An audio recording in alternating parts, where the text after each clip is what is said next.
and vote to reopen the government. Every day that goes by, there are more and more Americans who are getting smaller and smaller paychecks, people who work for the federal government. Now, fortunately, the Trump administration has been able to make sure that our troops, our military, gets paid for a while longer, but there are limits to what they can do. And you're already seeing, and I'm sure you're going to see more, there have been thousands of flight delays across the country, and the longer this drags on, the more of that you're going to see. So what the Democrats need to do is to vote for a clean, short-term, nonpartisan funding resolution sitting at the desk right now in the Senate. I've showed it to you before, 24 pages long. All they have to do, we pick it up, we vote on it today, we send it to the President signs into law, the government reopens, and then we can be happy to have all the conversations the Democrats want to have about other issues. But they will have a 9th opportunity today to vote to open the government. They had an 8th opportunity yesterday, and they will have, if necessary, a 10th opportunity to reopen the government tomorrow. All we need are 5 courageous Democrats with a backbone who aren't afraid to buck their leadership, who are marching them right over a cliff. So we're willing to have, as I said, conversations about all the other issues that they want to talk about. But that can't happen while they are holding the federal government and all these federal employees and our troops and our air traffic controllers and our TSA agents and our Border Patrol officials hostage. Open up the government. Every day that this goes on, the problems are compounded for federal workers and for ordinary Americans. Chuck Schumer may think that every day gets better for them politically, but I can tell you that is not the experience of the American people. This needs to end. We can end it today. The bill is sitting at the desk.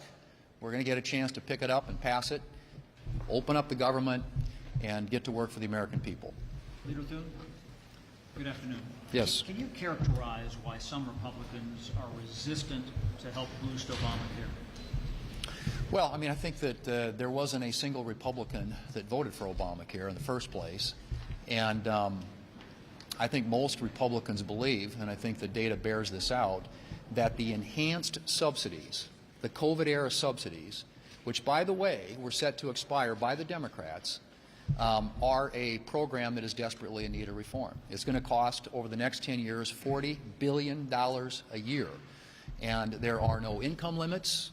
There are zero premium policies. There are people who don't even know they have coverage. The way the program is structured, the government pays directly, subsidizes insurance companies. Insurance companies are incentivized to go out and enroll more people. They auto-enroll people, which is why so many people don't even know they have coverage.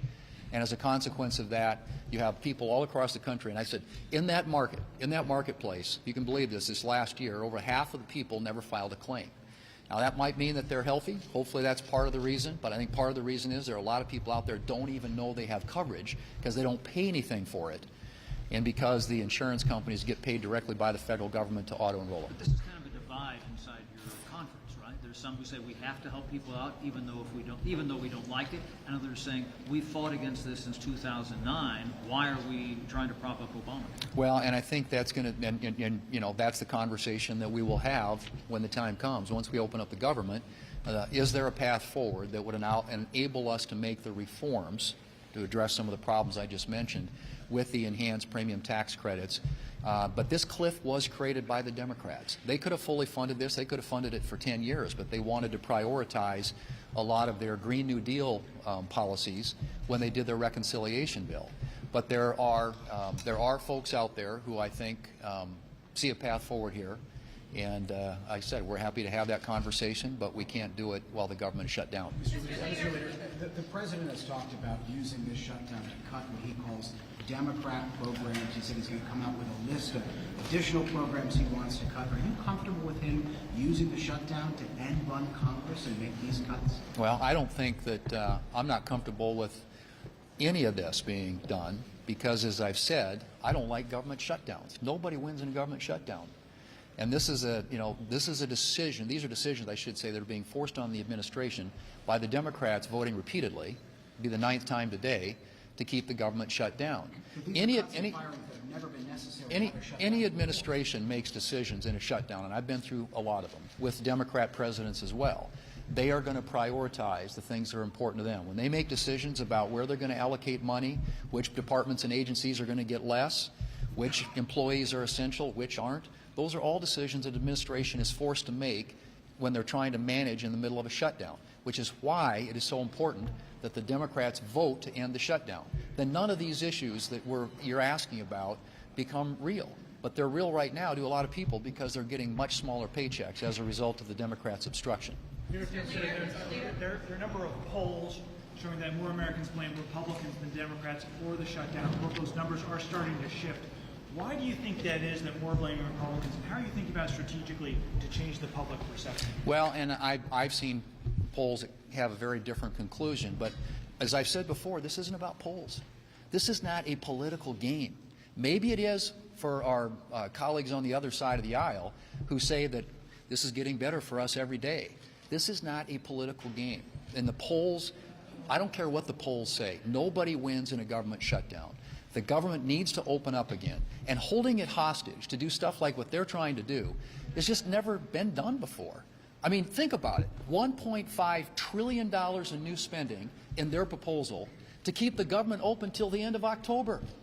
That's $1.5 trillion for 2 weeks to keep the government open. Really? I mean, this stuff is, they are so far over the edge on this. Some of these people, rank and file Democrats who know better, need to walk it back. And as I said, do the courageous thing and open up the government. But, you know, as far as the polls are concerned, I don't think that shouldn't matter to any of us. It's not who wins or who loses in the blame game. It's about the American people who are the ones who are losing if the government stays shut down. One more. Just walk us through your next steps here. Obviously, you've indicated you want to move forward with defense, potentially other appropriations bills. Just talk us through the strategy. So one of the things that the Democrats and Republicans want to see is a normal appropriations process. We passed 3 bills for the first time in 7 years before the August break. Those 3 bills are available for conference. The House is ready to go to conference on them, so are we. And so we are we're hotlining going to conference on those 3 bills. If we can clear the hotline on both sides, we can go to conference, we can actually get the appropriations process going forward. So that's in the works.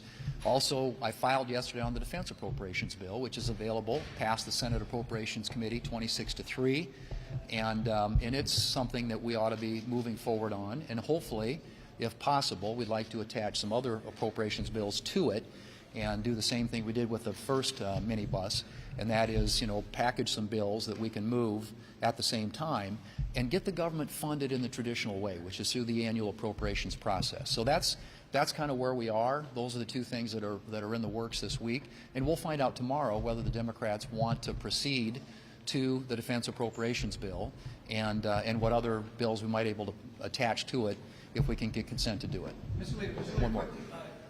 The President has discussed a lifeline of $20 billion for Argentina.